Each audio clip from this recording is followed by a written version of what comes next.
Mesdames, Messieurs, bonsoir. Ravi ce soir de vous savoir encore très nombreux derrière vos petits écrans à l'écoute de ce programme. Ce programme qui s'impose dans l'anneau Communication du Cameroun comme un programme qui monte et qui monte encore. Bienvenue sur Horizon 3 Télévision, bienvenue sur Horizon Soir. Horizon Soir, c'est votre émission qui décrypte, analyse, déploie l'information comme nulle part ailleurs. Horizon Soir, c'est votre émission qui tous les soirs sur ce plateau reçoit un panel riche, éclectique et varié d'experts qui viennent ici croiser le verbe de manière à ressortir la quintessence, la substance, le substrat, l'efficience et la science qui réside au traitement de la bonne, mais alors là de la très bonne information. Mesdames, Messieurs, asseyez-vous confortablement. Ce soir encore, nous avons bon espoir. On va passer ensemble 2 heures de plus bonheur en télévision. C'est pas le temps de repartir de l'autre côté là-bas, du côté de la régie, prendre cette légère, cette courte respiration. Et on revient juste après pour dérouler le tapis rouge à ceux qui ont bien voulu ce soir nous honorer de leur présence pour décrypter avec pertinence, avec véhémence et avec élégance toutes les thématiques qui seront portées tout à l'heure au devant de la scène. À tout de suite pour la suite.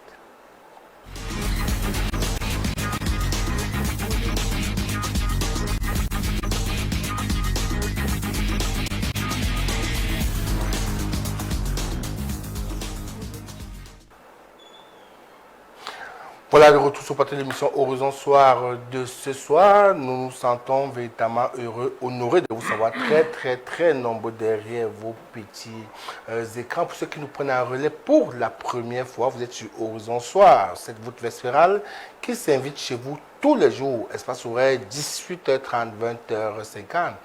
Horizon Soir, c'est la vespérale qui décrypte l'analyse de toute l'information quotidienne qui s'est passée au Cameroun et même parfois à l'international. C'est un véritable round-up. C'est le rendez-vous à ne pas manquer. Restez scotchés, abonnez-vous, votre fidélité nous honore véritablement. Voilà, maintenant qu'on a fait connaissance vous et nous, rejoignez la communauté, rejoignez la famille et ensemble, on va construire un avenir meilleur et radieux. Je vais donc comme ça dérouler le tapis rouge à ceux qui sont avec nous ce soir, ceux qui ont bien voulu nous honorer de leur présence aujourd'hui encore, que fait confiance à Horizon 3 Télévision et à Horizon Soir pour votre plus grande et bonne gouverne. Il est assis avec nous ce soir. C'est un militant convaincu et convaincant. C'est un homme de conviction. Il représente ici le mouvement pour la renaissance du Cameroun, le MRC. Lui, c'est Joël Kemoum, Abidjan. Abidjan, bien le bonsoir. Bonsoir, Monsieur Bika. Bonsoir aux co-discutants. Et bonsoir à tous les Camerounais qui nous regardent ce soir. Bonsoir particulièrement à mes amis politiques du MRC et à ceux qui sont encore incarcérés dans les différentes geôles du Cameroun. Voilà, merci d'être avec nous ce soir, Joël Kemoun, Abidjan, sur le plateau de l'émission Horizon Soir. Il est avec nous ce soir. C'est un garant des traditions africaines, c'est un garant de l'ancestralité, on va dire comme ça, africaine. C'est un informaticien, c'est aussi un analyste politique émérite. Il est un habitué du plateau d'Horizon Soir et même des programmes du groupe média Horizon 3 Télévision. Ce soir encore, nous a fait l'honneur de sa présence. Lui, c'est Essogo Ekolo Lafkanolo. Bien le bonsoir. Bonsoir Bika, bonsoir aux millions d'auditeurs qui sont connectés chaque jour et attendent cette émission comme les chrétiens attendent la venue du Christ ou alors comme les musulmans attendent peut-être le retour de leur prophète Mahomet. C'est toujours un honneur et un plaisir pour nous de répondre présent à votre invitation et c'est également pour nous l'occasion à chaque fois de donner le peu que nous avons pour la construction de notre pays. Parce qu'il faudrait le dire, le monsieur qui a pensé cette chaîne, qui a pensé cette émission, et vous qui avez pensé cette émission, vous contribuez tous au bien-être, au bonheur, et peut-être votre vision est un Cameroun meilleur.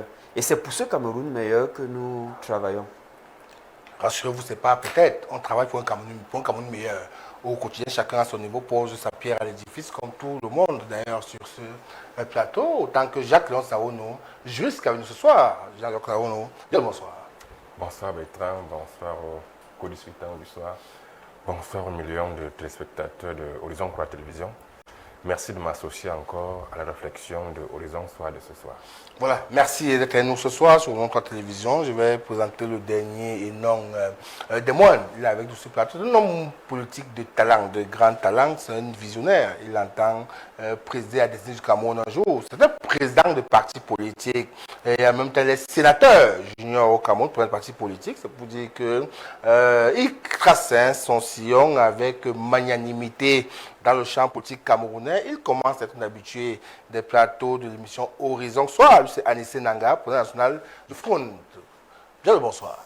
Bonsoir à vous encore une fois de plus, M. Bekran. De prendre de tels risques au quotidien, pourquoi les Camerounais se meurent tous les jours pour des raisons convoquées et convocables. On a bien voulu que sur ce plateau qu'on pose un commentaire sur ça. Jacques Léon Saono, voilà un Camerounais qui gît comme ça sur le tarmac de la province Simalène parce qu'il voulait voyager à tout prix, à tous les prix. Il a choisi d'aller monter dans les roues de rails d'un avion, Simalène.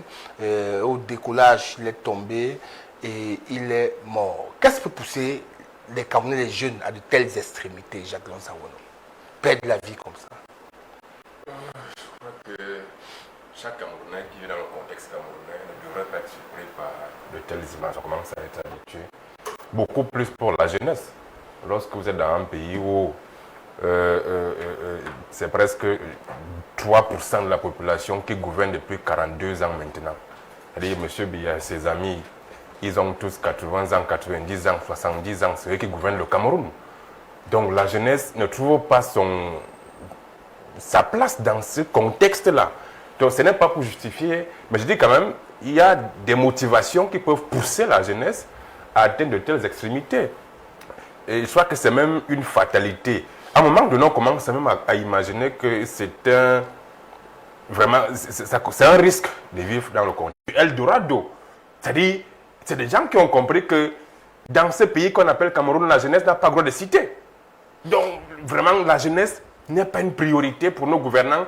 La jeunesse est presque sacrifiée, la jeunesse est presque abandonnée à elle-même. Donc, le seul moyen, même par instinct de survie qui reste, c'est parfois de prendre la mer, de prendre le désert, parfois de faire ce qu'on est en train de commenter. Donc, ce n'est pas surprenant du tout. Vous voyez des exemples comme Francis Ngannou, qui a pris le désert. Il aurait pu se faire manger par le requin. Mais nous sommes devenus en tant que champion du monde. On l'a célébré au Cameroun. Donc, notre gouvernance ne prend pas en compte les aspirations de la jeunesse. La jeunesse n'est pas une priorité pour cette gouvernance-là.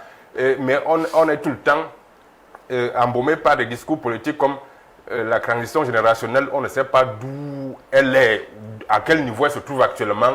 Mais chaque jour, on nous vante ces discours politiques, on nous pompe ces discours politiques. Mais dans le fond, dans la pratique, la jeunesse subit cette gouvernance sacrificielle qui est menée contre elle. Donc, je crois que chaque jeune devrait se reconnaître en ce jeune-ci, parce qu'en réalité, il y a très peu de jeunes qui se sentent concernés par la gouvernance qui est mise en place par nos gouvernants. Voilà, Anissé Nanga, vous êtes président du parti politique, vous entendez diriger ce Cameroun, cette jeunesse. Jacques Léon Saono estime que c'est la précarité ambiante, c'est la pauvreté, c'est le manque d'alternatives qui justifie de telles extrémités. Parce que penser tout de même qu'on peut voyager sous le train d'atterrissage d'un avion, il faut quand même être peut-être désespéré pour arriver à de telles extrémités et poser de tels actes. Vous, lorsque vous convoquez quand même le corpus camerounais, qu'est-ce qui peut justifier un tel acte? Aujourd'hui, on a perdu un Camerounais, c'est un Camerounais de trop qui meurt comme ça encore, dans des circonstances convocables et lamentables. Oui, merci encore de me passer la parole. Je tiens déjà d'abord à souhaiter mes condoléances à la famille éprouvée parce que c'était le fils d'une famille. En lui, l'espoir était reposé. Mais suite à la question dont vous me posez, vous allez constater que déjà c'est la misère. Et dans cette misère-là, elle se caractérise de deux manières. Et il y a la misère morale et il y a la misère matérielle.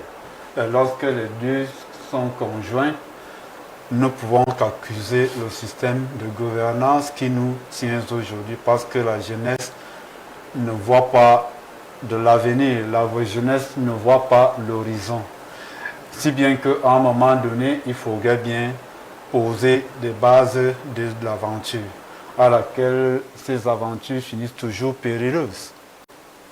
Et moi, je pense que nous sommes abandonnés à nous-mêmes, ou soit nous sommes dans un labyrinthe civilisationnel, parce que dans le labyrinthe, nous avions un esclavagiste qui est là en haut et il est là, il contrôle juste les mouvements de tout cela qui progresse en bas. L'esclavagiste.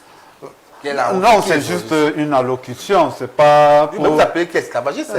Non, je ne peux pas dire. Vous avez peur de dire? Donc j'ai dit un labyrinthe à laquelle il y a un esclavagiste qui s'appelle le système. Ah, okay, parce que à partir de là, nous pouvons comprendre les controverses qui sont aujourd'hui en termes de politique de gouvernance. Ouais.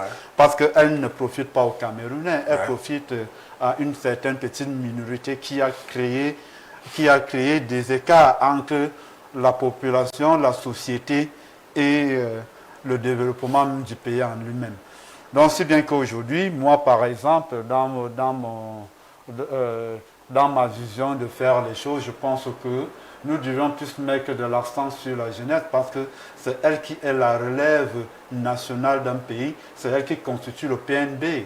Parce qu'au fur et à mesure que nous sommes en train de mourir, les qui resteront, les qui vont développer ce pays, lorsque un jeune finit d'abord par perdre l'espoir de vie, se lance dans l'aventure, et s'il réussit même cette aventure, il revient et il est acclamé comme un héros, c'est l'échec. C'est un échec gouvernement. C'est le cas de Francis Nganou qui a reçu cette... Je vais peut-être aider monsieur le Président en répondant à votre question. Oui. L'esclavagiste en chef, c'est M. Biya et ses gens. Voilà quand même M. Biya a accédé aux hautes fonctions de l'État en 1960. Il avait alors 29 ans. En 1961. Aux hautes fonctions de l'État. 29 ans. Il y en a même d'autres qui sont devenus ministres à 23 ans. Ils sont encore là. Ils étaient ministres à 23 ans. Mais dans ce pays, vous ne pouvez pas trouver dans notre haute administration seulement un sous-directeur qui a 30 ans. C'est très compliqué. C'est ça que j'ai parlé de système. Vraiment, c'est une équation. C'est un ancrage de membres d'un système qui pourrissent la vie des Camerounais. Maintenant, donc, il y a bien quelqu'un qui est à la tête de ce système. C'est bien M. Biya. C'est lui qui est le comptable. Et donc, c'est lui l'esclavagiste en chef de la jeunesse. Et effectivement. Voilà, on va présenter le troisième avec nous sur le plateau, même comme la régie a montré tout le monde qui est sur le plateau, c'est dommage. Voilà, Essougo Ekolo. Oui. Nous sommes là face à un cas véritablement antagoniste à la vision africaine. Ça, il faut qu'on le dise de manière claire. En Afrique, on ne meurt pas comme ça. En Afrique, on sait qu'il y a une certaine solidarité en Afrique. On sait que lorsqu'un enfant a un souci, la communauté est là pour l'encadrer. Ça, ce n'est pas le signe d'un fort malaise social qui agit. On convoque au contexte camerounais et landéno-africain de manière véritable. Un jeune s'aventure de manière solidaire et solitaire. Je ne suis pas certain qu'un ami, un parent, aurait accepté qu'il aille entrer sous les roues d'un avion. C'est quand même des solutions très extrêmes. Ceux qui vont de la par route, c'est extrême, mais encore, c'est préférable. Comment on peut analyser ça dans le contexte camerounais, africain? Nous allons commencer par convoquer l'anthropologie. L'anthropologie, c'est simplement cette science qui étudie un peuple dans son milieu, dans son biotope, dans son milieu de vie. Nous allons encore convoquer la sociologie, qui est simplement cette science qui étudie la façon dont les êtres humains interagissent dans une communauté. Chez nous, l'Africain n'agit pas seul. L'Africain ne fait rien seul. On choisit celui qui va être le fer de lance d'une communauté. Malheureusement, je le dis avec un peu d'humour, le fameux fer de lance dont parle notre chef d'État, ce fer de lance, cette pointe de lance est rouillée. La rouille a tellement atteint ce fer de lance que cette scène que nous avons assistée, qui n'est qu'un échantillon de tout ce que nous observons, il y a quelqu'un d'autre, un arracheur de téléphone, je ne sais pas si ça fera partie également des anecdotes d'aujourd'hui, qui a été également brûlé, parce qu'il a volé, il a arraché le téléphone de quelqu'un, il s'est vu martyrisé par la calcination. Le fer de lance, il est rouillé. Dans nos sociétés, j'ai convoqué l'anthropologie et la sociologie africaine, on fabriquait celui qui allait être le représentant d'une contrée, d'un peuple, d'un village. On lui donnait tout l'essentiel, tout le nécessaire pour qu'il soit celui-là qui va porter, entre guillemets, ce qu'on appelle les chances. Lorsqu'on identifie un individu qui a cette volonté d'être le représentant, d'être le fanion, d'être le porte-flambeau, d'être celui-là qui a ce cœur, parce que quand on dit « a le cœur », c'est simplement pour dire celui-là qui est volontaire et qui est prêt à se sacrifier pour les autres. Et lorsqu'on se rend compte, on se rend donc compte qu'il y a un membre de la communauté qui a, comme on dit au Cameroun, le cœur, on le fabrique. On aurait pu fabriquer ce jeune homme, lui donner tous les attributs nécessaires pour aller faire ce qu'on appelle en psychologie comment on appelle ça? Voler le feu. Voler le feu, c'est simplement aller prendre ce qu'il y a de bien chez les autres et venir l'implémenter chez nous, le tropicaliser, c'est-à-dire aller prendre les connaissances ailleurs, adapter ces connaissances à notre contexte. Malheureusement. Monsieur Bika, vraiment, paix à son âme, je commencerai par là. Et aussi, j'exprimerai ici, n'est-ce pas, notre désolation en tant que formation politique, que nous en arrivons à cet état de choses. Et au-delà de cette désolation, je pourrais dire que notre jeunesse en arrive là. Au MRC, c'est avec beaucoup de tristesse que nous arrivons à cette chose, parce que nous considérons que le pays qui est le nôtre, de plus en plus, est devenu soit une prison à ciel ouvert, soit un asile, un environnement où, bien entendu, les autres l'ont exprimé assez, il ne fait pas bon vivre. Et justement, qu'est-ce qui peut expliquer une telle attitude? Qu'est-ce qui peut faire en sorte que quelqu'un arrive à un tel désespoir? Quelqu'un arrive, n'est-ce pas, à, on pourrait dire, se donner la mort de la sorte. Parce qu'il faut dire une chose, c'est peut-être ce qu'on a souvent vu dans les films. Il s'est dit que c'était possible qu'on en arrive à se cramponner au d'un avion et certainement s'envoler. Sauf que quand vous regardez avec un peu plus de recul, vous vous rendez compte que même s'il arrivait à ne pas tomber, arriver à une certaine hauteur, la température est de telle sorte qu'il vous est difficile de survivre. Il fait tellement, la température baisse à telle sorte qu'il vous sera très difficile de survivre si vous êtes à l'air libre. Donc, il faudrait que notre jeunesse fasse très attention quand il faut arriver à cet extrême-là. Ceux qui prennent la voie de l'exil, c'est peut-être une opportunité, c'est peut-être une chance. Mais chez nous, on considère qu'il n'y a pas un meilleur endroit que chez soi. Le Cameroun a beau être ce qu'il est, il faudrait que nous gardions espoir. Il faudrait que nous nous rendions compte que s'il y a un avenir meilleur, c'est à nous de le construire. Il faudrait surtout qu'on se rende compte que s'il y a un ailleurs qui paraît beau, qui paraît attirant, s'il y a un ailleurs avec un espoir de vivre, c'est parce que là-bas, n'est-ce pas, à un moment, les gens se sont rendus compte que il fallait se prendre en main, il fallait se construire ce mieux-être et ils se sont donné les moyens pour y parvenir.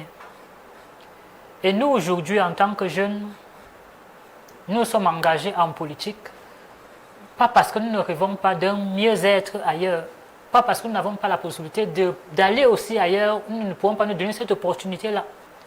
Mais simplement, nous avons cru que le mieux-être auquel on aspire dépend d'abord de nous. Dépend de nous en ceci que, en s'engageant en politique, nous avons conclu que c'est le chemin idéal pour la transformation de notre environnement. Et pour transformer cet environnement, il faudrait que les uns et les autres s'engagent derrière un projet politique qui porte, n'est-ce pas, sur les aspirations des uns et des autres. Il faudrait que les gens se rendent compte que dans ce pays, bien qu'on a l'impression que tout ce qu'on puisse avoir comme élite soit contre les jeunes, mais aussi il y en a encore qui ont du cœur, comme il vient de le présenter. Il y en a encore qui croient qu'on peut construire. Il y en a encore qui ont des valeurs. Si nous autres nous sommes engagés au MRC, c'est parce que nous avons vu en haut procès Maurice Kamto, cet homme-là. Celui-là qui pouvait encore rallumer l'espoir, qui pouvait entretenir la vie. Nous avons cru qu'au Cameroun, tout n'est pas perdu et que cet espoir-là, nous devons tout faire pour qu'un Cameroun nouveau advienne. Et le disant, je vais appeler ce soir tous les jeunes qui nous regardent, que nous vivons une situation aussi triste, qui n'est pas isolée, sera aussi de notre responsabilité, soit d'exorciser ce que nous vivons actuellement, soit de continuer, n'est-ce pas, de subir notre milieu. On a ouvert l'inscription sur les listes électorales. Beaucoup ont perdu espoir de ce qui est de l'avenir avec ce système. Et il ne faudrait pas qu'ils se disent l'avenir sera mieux ailleurs. Il faudra qu'ils se disent il faut s'inscrire sur les listes électorales dès demain matin. Parce qu'ailleurs, c'est cette situation qui a fait en sorte que Ben Ali, n'est-ce pas, parte de son pays où il était le grand maître pour qu'aujourd'hui un autre système s'installe. Parce qu'un jeune, un bon matin, s'était rendu compte que l'environnement n'était pas propice à son épanouissement et il s'est immolé. Voilà une immolation que nous vivons en direct. Quelqu'un qui vit écrasé comme ça. Quelqu'un qui perd la vie de la sorte, c'est un peu révoltant. C'est une situation très fâcheuse. C'est une situation qui donne les larmes à la fin. Et ça, nous vivons ça au quotidien, soit avec les accidents de voiture, soit dans l'insécurité qui est généralisée. Parce que de plus en plus dans nos quartiers, quand vous vivez la vie de nos jeunes frères, c'est la drogue qu'on partage à bout de rue. C'est quand vous regardez l'homme, il n'y a plus de vie. C'est presque des zombies qui marchent autour de nous. Et justement, nous avons vécu cette situation-là avec beaucoup de pincements au cœur. Et il est question plus que jamais que nous ressaisissons. Parce que notre société est vraiment en péril. Voilà, et Sogo écolo. Beaucoup se disent aussi que c'est quand même compliqué. Dans d'autres États, quand on dit État sérieux, entre guillemets, on aurait eu au moins des sorties officielles. Hein, même du directeur des ADC, pour expliquer, même le directeur de Simalène, pour expliquer, ou le ministre des Transports. Mais les têtes taiseux, c'est complètement non-événement. C'est un fait divers hein, qui est arrivé. Ils savent que dans 1 ou 2 jours, ça va s'éteindre. C'est quoi cette gouvernance, comment on dit, une gouvernance kafkaïenne, par embuscade? On a l'impression que les candidats n'ont pas le droit à l'information, ils n'ont pas de devoir. On parle de redevabilité, ils n'ont pas de devoir de redevabilité vis-à-vis des populations, ils ne disent rien, ils se disent, il est mort, on n'a rien à foutre, dans quelques jours ça va passer. Personne ne prend sur lui de communiquer, d'aller même voir la famille, de communiquer avec les Camerounais, parce que c'est quand même un drame national, il faut dire. Tout le monde qui a vu ces images est ému. Est ému. C'est quoi cette attitude taiseuse des pouvoirs publics alors face à un tel drame? Ailleurs, on aura vu les ministres sortir, jusqu'au président sortir même depuis quelques heures pour dire que ce qui se passe est grave. Et voir comment calmer la population et avancer. Comment est-ce qu'il est arrivé là? Il est arrivé là. Marcher jusqu'à arriver à un avion sans que personne, n'est-ce pas, n'ait pu l'intercepter. Comment ça se passe dans un aéroport? Voilà. Comment expliquer ça? Déjà, il faudrait commencer par dire que le Cameroun n'est pas un État.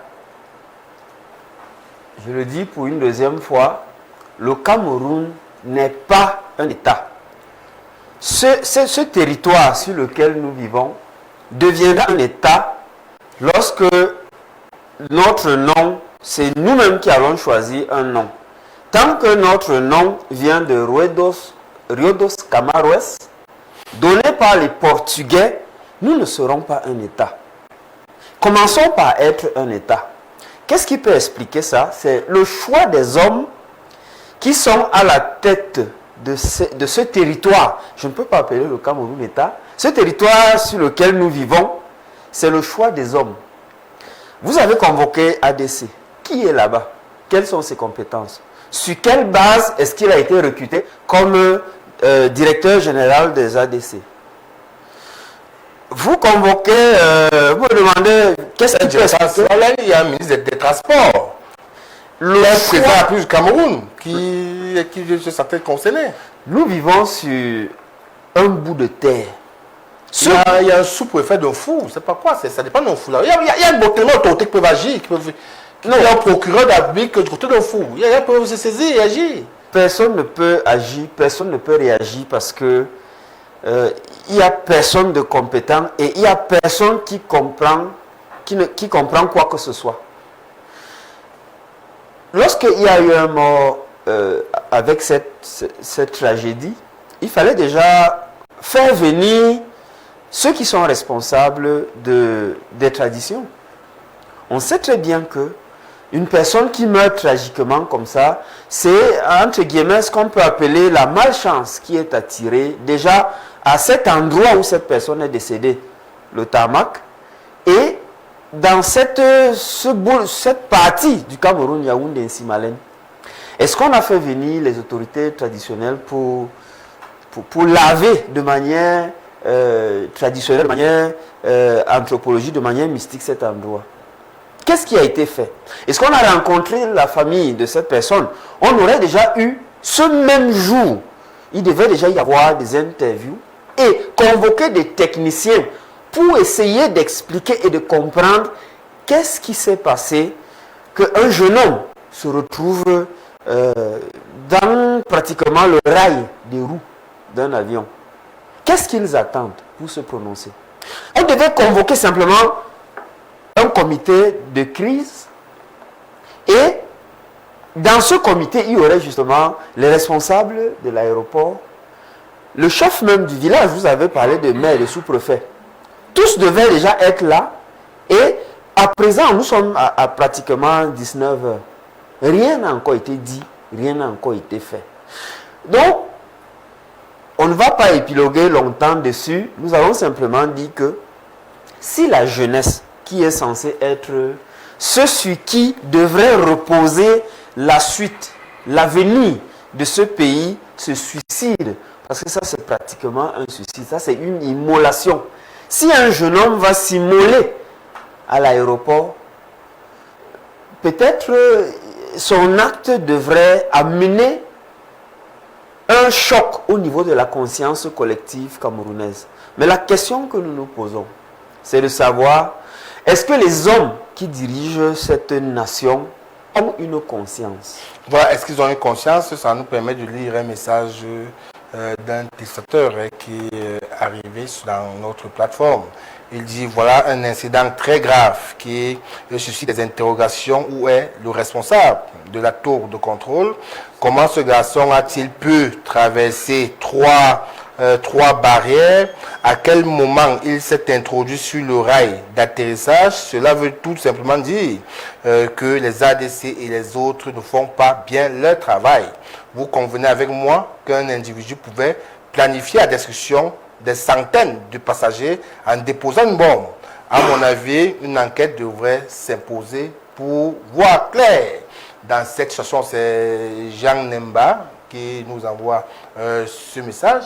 C'est aussi un constat assez clair. Oui, il est mort, c'est dramatique, mais ce serait peut-être un terroriste qui s'est arrivé à Simalène déposer une bombe pour que l'avion puisse exploser et des centaines de passagers seraient morts.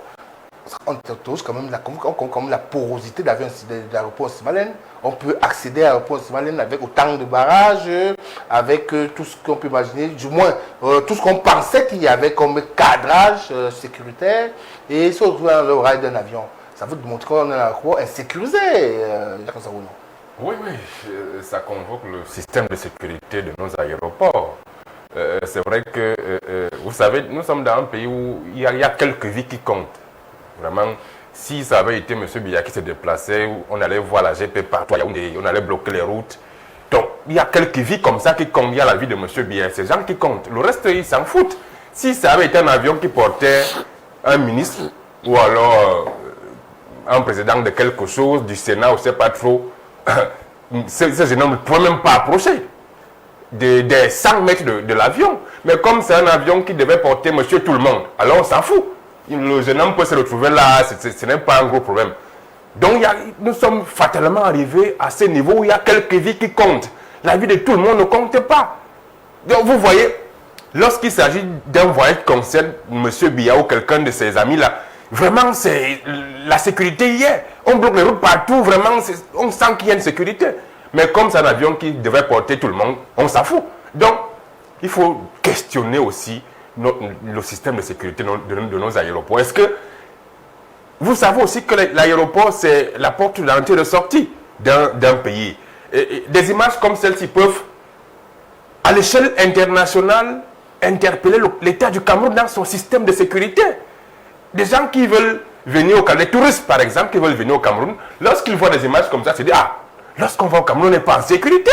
Si quelqu'un peut arriver jusqu'à ce niveau-là, il savait tous ces systèmes de sécurité arrivent jusqu'à ce niveau, alors on n'est pas en sécurité. Ce monsieur dit, alors, si ça avait... Il s'y connaît bien, il dit bien qu'il a traversé 3 barrières, il se connaît bien, ça dit que 3 barrières, à quel moment il rappelle, où elle reçoit la tour de contrôle, comment est-ce que ce garçon a pu traverser 3 barrières, à quel moment il s'est introduit dans le rail d'atterrissage, ça veut dire qu'il sait bien qu'il y a 3 barrières de sécurité entre l'arrêtement et l'avion. Il sait bien qu'il y a 3 barrières de contrôle, gendarmerie, police, pas quoi, plus ADC, il y a un tour de contrôle, mais il a pu traverser ça tout de même. Parce que c'est des indicateurs précis, pas de manière précise. Donc vous comprenez que à l'échelle internationale, le Cameroun peut être interpellé parce que c'est des gens qui viennent au Cameroun, c'est des gens qui repartent du Cameroun. Donc l'aéroport, c'est une porte d'entrée et de sortie. Lorsque on arrive à ce niveau d'insécurité, dans un aéroport international, il y a des questions à se poser sur la sécurité même à l'intérieur du territoire camerounais. Parce que les touristes qui veulent arriver, et lorsqu'ils voient des choses comme ça, ne se sentent plus en sécurité. Il dit que c'est un monsieur qui peut arriver là, il peut venir vous déposer une bombe, et puis vous partez. Donc, il y a, jusqu'à présent, vous convenez que rien, aucun communiqué, rien n'a été fait. On n'est même pas sûr qu'il y a une enquête qui a été lancée, rien n'a été fait. Vraiment, ça n'aime personne là-bas. Si ça avait été quelque chose qui porterait à tête au pouvoir politique de M. Biya, c'est qu'il y a déjà un branle-bas, c'est qu'on a déjà interpellé tout le monde. Parce que ça ne concerne pas, c'est un jeune homme qui il allait trouver la mort, bon, on peut s'en passer, c'est rien du tout. Anissé Nanga, on est quand même dans un contexte assez fragile au Cameroun, où il y a quand même des pôles de conflictogènes qui naissent à tout va. Tout le monde s'accorde à dire que le régime Biya a quand même fait certaines choses au niveau international qui font en sorte qu'il est aussi en proie à beaucoup de déstabilisation. On parle par exemple des accords qu'il a refusé de re-signer avec la France et qu'on sort beaucoup d'accords. Lorsqu'on est comme un pays comme ça où la sécurité devient délicate, où la sécurité, la survie même d'un régime devient délicat, des Camerounais deviennent délicats et frileux, on peut s'interroger comment la porte d'entrée et de sortie d'un pays peut être aussi pour eux. Comment est-ce que l'aéroport, on a souvent l'impression que c'est un endroit le plus sécurisé du Cameroun, lorsqu'on arrive à l'aéroport, parfois vous interdit même d'entrer et tout et tout. Ils sont dans du folklore. Voilà un Camerounais qui a pu traverser 3 barrières de sécurité, les portiers de sécurité, les ADC, le corridor, la tour de contrôle, et se retrouver dans le rail de l'avion. Il aurait pu être un terroriste, il serait arrivé, il aurait déposé l'avion, il aurait déposé la bombe et il serait parti. Oui. L'avion aurait explosé après. Oui, je vais déjà d'abord dire que s'il m'arrive avec le président déjà, vous savez, la vie, c'est la sécurité déjà d'abord. Cela veut dire la protection des biens et des personnes. Et lorsque nous sommes peut-être face à un drame tel qu'il s'est passé là à l'aéroport, ce qui est direct, c'est de demander des comptes et des radiations automatiques. Parce que si tu ne peux pas être un directeur d'aéroport et que des choses comme ça arrivent, cela veut dire facilement que, en fait, vous ne regardez pas l'apport de sécurité, vous regardez plus l'apport des gains et des finances. Donc, comme le Cameroun est devenu... Vous aurez démissionné même tout de suite. Oui, comme le Cameroun est devenu un Far West pour certaines... Parce que même à leur niveau, là, c'est des éléphants qui bagarrent. Ils pensent que le Cameroun se limite à leur niveau. Moi, étant président, je vais tous les balayer. Voilà, Joël Kemoun, Abidjan, dans un pays sérieux. Nous étions là, là où on parle. Nous dirais le commissaire de la Cour pu être en place. Là où on parle, il serait quitté depuis. Et tous ces responsables, de la scène serait quitté depuis. Parce que ça va démontrer comme insuffisance que leur incompétence qu'il y a. Il y a deux motifs, il y a deux raisons valables qui peuvent justifier ça. Il a pu payer la route, ça veut dire qu'il a payé tout le monde sur la route pour monter dans, on appelle ça, dans le rail de l'aéroport, où là, une complicité, on a dit, va monter dans le rail, puis c'est ça, la corruption, elle est viscérale au Cameroun. Et dans les deux cas, ça voudrait dire que les patrons de l'aéroport ne tiennent pas l'aéroport. Nous sommes d'accord. Il va de soi, M. Bika, et une fois de plus, et peut-être une fois de trop, nous rendons compte qu'au Cameroun, nous avons un sérieux problème. Et quand on parle de la sécurité de tous et de chacun, on se rend compte que, comme le présentait tout à l'heure, il y a la sécurité de quelques-uns qui compte et pas la sécurité de l'ensemble et même pas la sécurité, n'est-ce pas, de ce qui est du bien commun. Parce que voyez-vous, voilà ce qu'on appelle la porte d'entrée du Cameroun. Voilà ce qui est la première chose qu'un étranger voit quand il arrive au Cameroun. Et quand il se rend compte que c'est ça le reflet de ce qu'est le Cameroun, ça fait peur. Si vous avez un investisseur potentiel qui doit arriver au Cameroun et qui se rend compte que c'est ça l'image que le Cameroun reflète, je crois qu'il se rendra compte que son investissement n'est pas en sécurité et au-delà de cette sécurité-là, lui-même se rendra compte que sa vie même n'est pas assurée. Parce que imaginez-vous comme le présentez, n'est-ce pas, votre téléspectateur qui écrit, imaginez-vous que ce soit vraiment quelqu'un de mal intentionné qui a été ce jeune homme.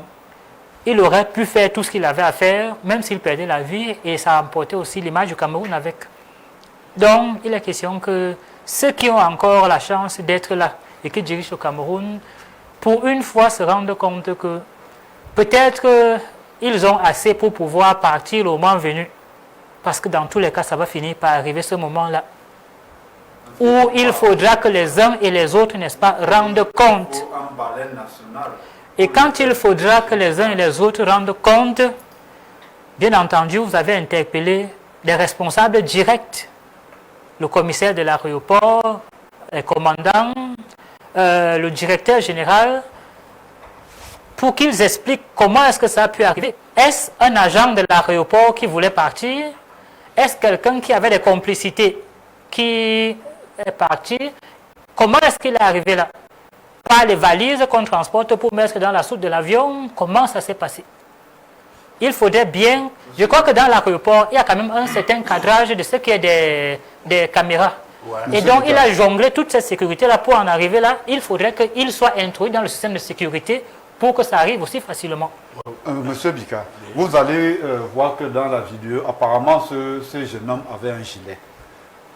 Non, pas un gilet, il avait un petit sac, on se plaint qu'il avait un petit sac. Vous allez constater que généralement, même dans les aéroports, il y a des agents du ménage là, ainsi de suite, qu'ils sont recrutés un peu par des entreprises. Non, lui, il est inconnu parce que là, quand on discute la vidéo, tout le monde est surpris, tout le monde est étonné, on ne sait pas d'où il vient, parce qu'on sent que c'est les gens qui ont filmé. Oui. Hein? Et il se demande d'où il sort, et un monsieur dit, il a un petit sac, il est vraiment ému, il est ému, il se dit... On ne peut qu'interpeller la sécurité de l'aéroport, parce que si nous regardons bien l'aéroport de Simalène, vous voyez que c'est un vaste étendue de territoire. Il est fort probable que quelqu'un peut se profiler et ancrer à l'intérieur du Non, tarmac c'est pas- et entrer dans un avion et ça expose vraiment nos aéroports à laquelle si aujourd'hui nous parlons du terrorisme international qui prévaut dans certaines pays du monde, il faut se questionner. Voilà, il y a une autre question que je voudrais qu'on adresse rapidement avant qu'on arrive là au journal qui est dans pratiquement 10 minutes. En fin d'année dernière, tout le monde a été ému, a constaté avec beaucoup d'effroi que la digue de Maga avait encore lâché du côté de Yagualaba, avait encore lâché du côté de Yagualaba. Les populations ont aussi se reconstruit comme elles pouvaient, coûte que vaille, autour de cette digue, refaire des petites cases, recommencer leur champ de rizière pour essayer de retrouver un semblant de vie. L'État du Cameroun, dernièrement, dans sa magnanimité, a pensé qu'on doit pouvoir dégager ces populations de leur lieu d'habitat habituel qui est accidentogène parce que toujours proche de cette digue où il n'y a toujours pas de solution définitive. L'État donc allé vers ces populations, on leur a demandé de déguerpir, d'abandonner leur maison, d'abandonner leur tombe, d'abandonner leur terre, d'abandonner leur champ. Et l'État leur a donné à chacun 200 000 francs CFA comme dédommagement, accompagnement. Sur l'écolo, vous perdez maison, terrain, tombe, vie, on vous délocalise, on donne 200 000 francs CFA. Comment vous percevez cette attitude de l'État du Cameroun? Lorsque l'on dirige un peuple sans demander à ce peuple quel est son point de vue, on dirige ce peuple contre lui. Parce que généralement on dit que si une décision est prise sans que vous n'ayez dit,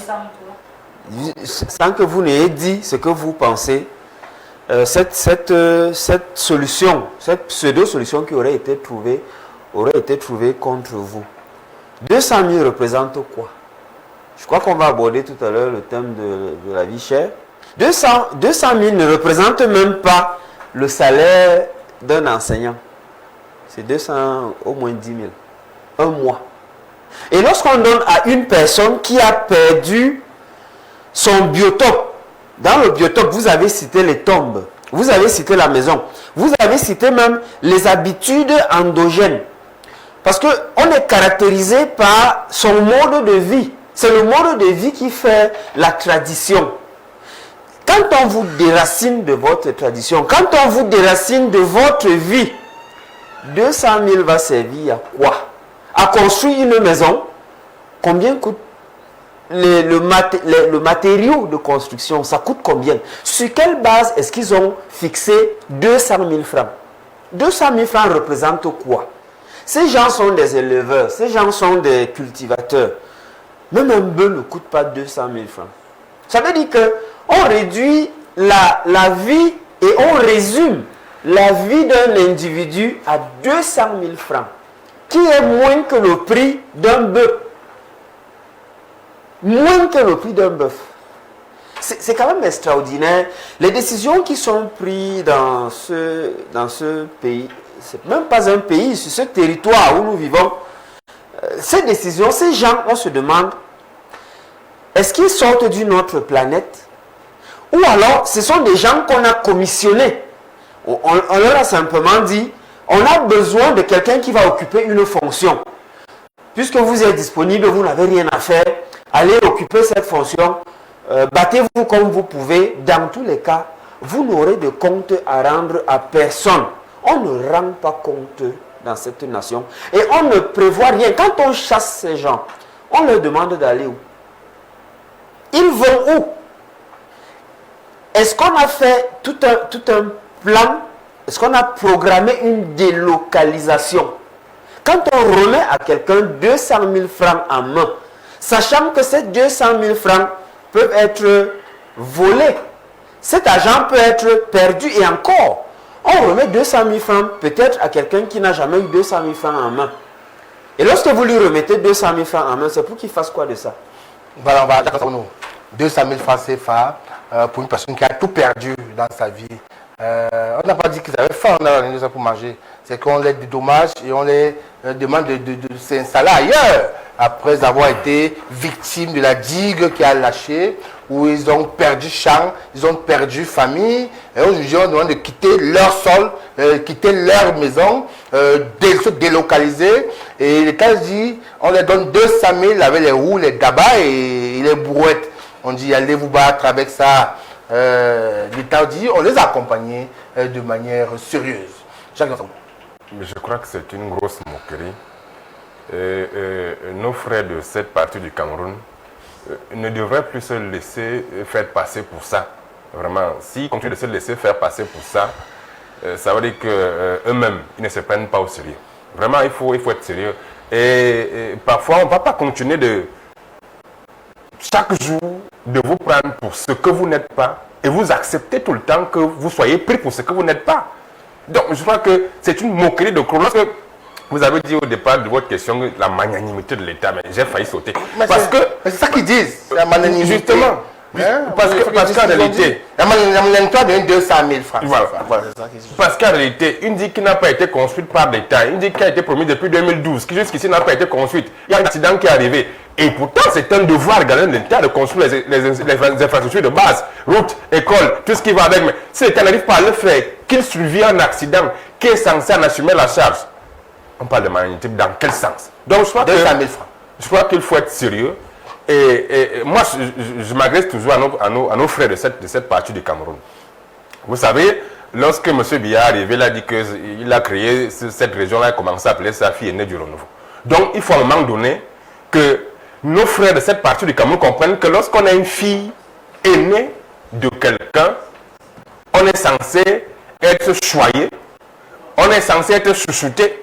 Mais si on n'est pas chouchouté, on n'est pas choyé, et qu'on continue d'être considéré comme, entre guillemets, du bétail électoral, il y a un véritable souci. C'est à nos frères qu'il faut s'agresser parce que tout le temps... Et moi, je crois qu'il commence déjà à prendre conscience parce que dernièrement, ce qui s'est passé avec le ministre SG, le ministre d'État SG, vous avez compris que la ferveur commence à monter dans le cran. Ce n'est plus comme avant où vraiment c'était un programme préétabli à l'avance. Et puis, lorsque j'ai vu ces images, j'ai compris que ça commence à changer. Mais il faut aller de l'avant. Il faut aller plus loin. Lorsqu'on vient vous donner 200 000 après avoir tout perdu, vous n'êtes pas obligé de prendre. Mais vous êtes obligé de dire que vous ne prenez pas. Parce que, en même temps, vous savez aussi que dans certaines parties du pays comme celle-là, 200 000, c'est parfois 2 millions pour certaines personnes. Lorsqu'on leur dit 200 000, vraiment, c'est beaucoup d'argent. Et pourtant, ce n'est rien du tout. Donc, il faut, à un moment donné, passer à la phase éducative. Il faut parfois aussi, parce que dans cette zone, c'est une zone éducation, vraiment, l'éducation là-bas, les gens ne sont pas beaucoup éduqués. Vraiment, voilà pourquoi parfois ils sont pris pour ceux qui ne sont pas. Donc 200 000 pour certaines personnes là-bas, c'est beaucoup d'argent et pourtant c'est rien. Si à Yaoundé ne peut pas donner 200 000 à quelqu'un, il accepte. Il va refuser. Mais comme c'est là-bas, 200 000 c'est beaucoup d'argent. Il faut éduquer les gars. Joël Kemoum Abadjan, d'aucuns estiment que l'État a des tensions de trésorerie. Il y a deux fronts, nord-ouest, sud-ouest, c'est Boko Haram qui fait fuir les liquidités de l'État de façon tout azimut. L'État a beaucoup de contraintes sociales aussi qui empêchent d'agir de manière efficiente. Ils n'ont fait que ce qu'ils pouvaient. 200 000 n'ont pas donné ce qu'on n'a pas et on doit pouvoir les comprendre. Est-ce que ça justifie cette façon de voir les choses? L'État a donné que ce qu'elle pouvait donner. Elle ne peut pas aller voler pour donner. 200 000 s'ils avaient donné pour accompagner la population. Est-ce que ce n'est pas aussi un raisonnement qui tient? Bon, déjà, l'information, je crois que je l'ai eu à plusieurs niveaux. On disait dans un premier temps que c'était pour les riziculteurs qui avaient perdu leur avoir, il fallait qu'ils n'avaient pas pu récolter et qu'il fallait qu'ils survivent. Maintenant, c'est une nouvelle information qu'on mettait sur la table, que c'est pour tous ceux-là qui étaient implantés là, qui devraient partir.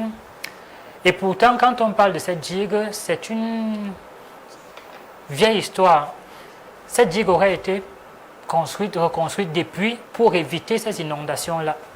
Et partir n'est pas la solution, parce que quoi qu'il en soit, quand il y aura de nouvelles saisons de pluie, peut-être pas les riverains proches mais ces eaux-là pourront retrouver les autres même dans un environnement un peu plus grand.